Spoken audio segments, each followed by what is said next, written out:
Yeah, it's good to be back in Colorado, even with the snow. What's impressed you the most watching Lonzo Ball so far from UCLA? Where do you start? I mean, number one, he's extremely unselfish. He's got great size. He's got great vision. He's unselfish. He shoots the ball well. I mean, there's not a lot of weaknesses in this game that I've seen. And I've watched a fair amount of games that they've played, and I haven't, I'll probably the next 24 hours really dig into the film and maybe add some things to that tomorrow. But he's a terrific player and does a lot of things for their team. But I think his unselfishness and his ability to get everybody involved is pretty special.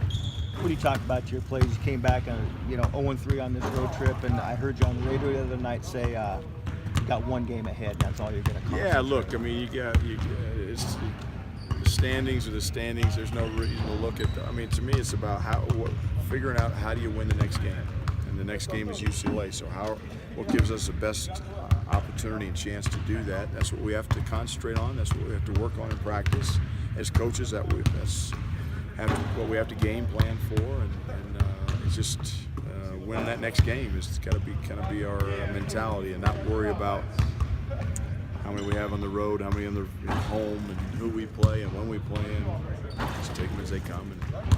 You feel like they came out with some energy from that game the other night?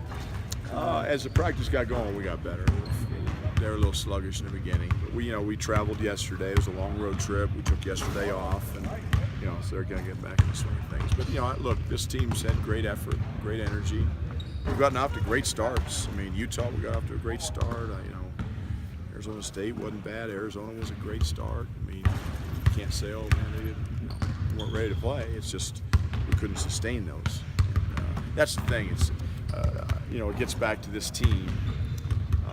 Usually, when you have an Achilles heel, it's going to stay with you. And the Achilles heel of this team has been rebounding and consistency. So we rebounded pretty well the other night. We just weren't consistent enough for 40 minutes, to beat a good Arizona team. But we're doing a lot of good things. I mean, we're getting better. I do believe that. It's just not showing up in the win column yet, but it will. Coach X has looked real solid the last few games. What have you seen out of him? I think X and Derek have kind of separated themselves a little bit from the pack in terms of their consistency and their production. And now we need 2 or 3 guys to join them. That's what we need for this team. We've got very capable players in this team, but they've got to join those 2 guys on a consistent level in terms of not only effort, but certainly execution and production. You talked about last week wanting to get better, and it seems like by the time you played Arizona, there was much more fight. Like you said, it's been a consistency battle.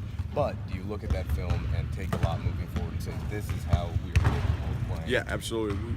Before practice today, we watched film on all the good things we did against Arizona, so they can see, okay, we are making some strides. Against Utah, we watched the whole damn film about all the mistakes that we made against Utah. So they have to understand when you execute, you do things well, good things happen, and when you don't, good things don't happen.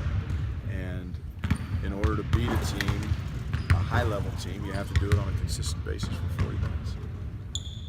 With that consistency issue, even Derek last couple games has kind of had a turnaround on that assist-to-turnover rate that we talked before. They've been doing better on for about a month.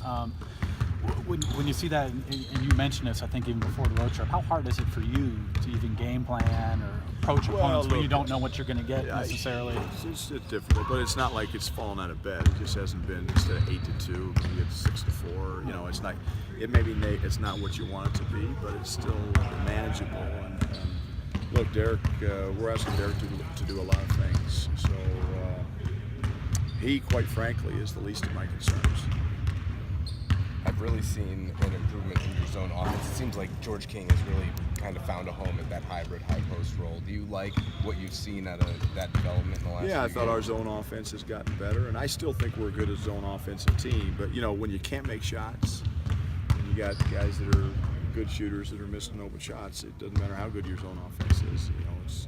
It's going to sputter. It's going to be difficult to score. So the biggest thing against zone is to get great movement with the ball, great movement with our bodies, just like in our man offense. It's really the philosophical ideas are the same. Maybe the execution where you put guys and the plays you run might be different, but the thought process is the same.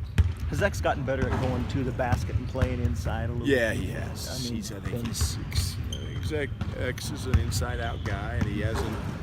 I thought he took more threes against Arizona probably than he has, for a while. But as long as the biggest thing with X is take good shots, and usually guys' field goal percentage is a reflection of their shot selection. When their field goal percentage is high, it means that they're usually taking pretty good shots. When it's low, they're either taking bad shots or they're in a slump. Bryce came off the bench.